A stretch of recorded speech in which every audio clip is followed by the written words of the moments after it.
Why did Jesus go to church? First of all, he went because there were people that needed him there.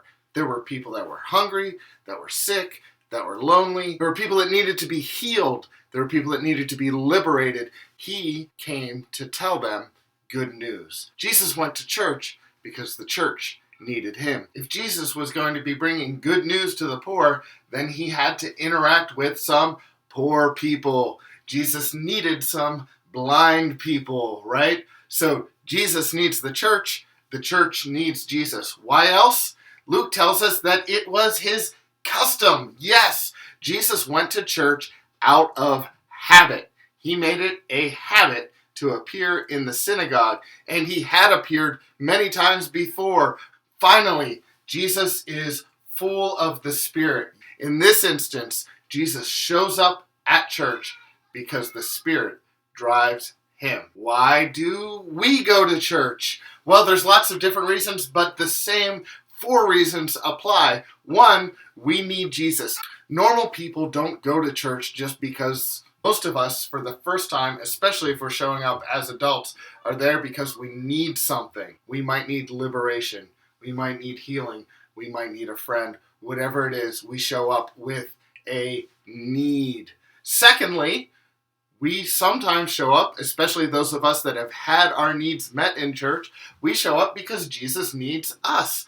We believe that Jesus uses us to set people free, to heal people. We go to church to meet the people that are there needing Jesus because we believe we are called to be the body of Christ. And yes, some of us go to church out of habit. It is good for us to have a habit.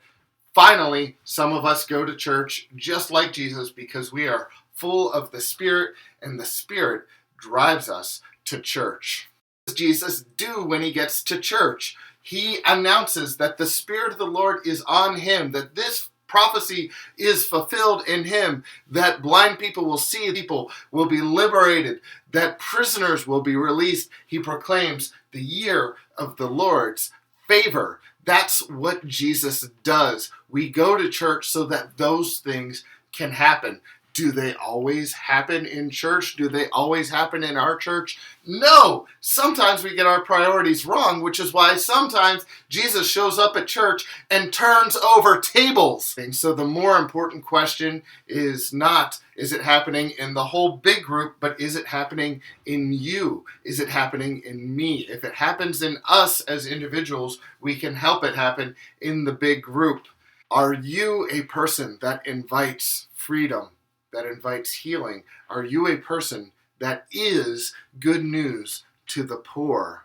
If you're not, I'm not here to guilt you. I am here to remind you that the Spirit gives you strength to do just these things. Spiritual training produces physical, tangible results. I can't do any spiritual training. You might be saying, yes, you can. You can do a small thing. You can make a habit.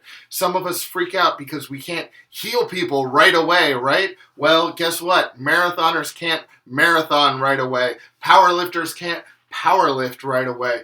But each of them creates small habits that over time unlock their human potential. We humans have evolved to run down gazelles. I can't run down a gazelle right now, but I can run a mile. And if I run a mile enough, I will be able to do what I was made to do. What's true for our physical bodies is also true for our spiritual selves. If we develop habits, our habits will feed our spirit, and our spirit will feed our habits.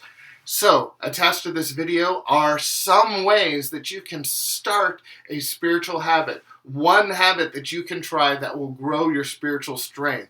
You will not liberate people overnight, but if we do practice these practices and grow in our spiritual strength, then we will become people that make other people free.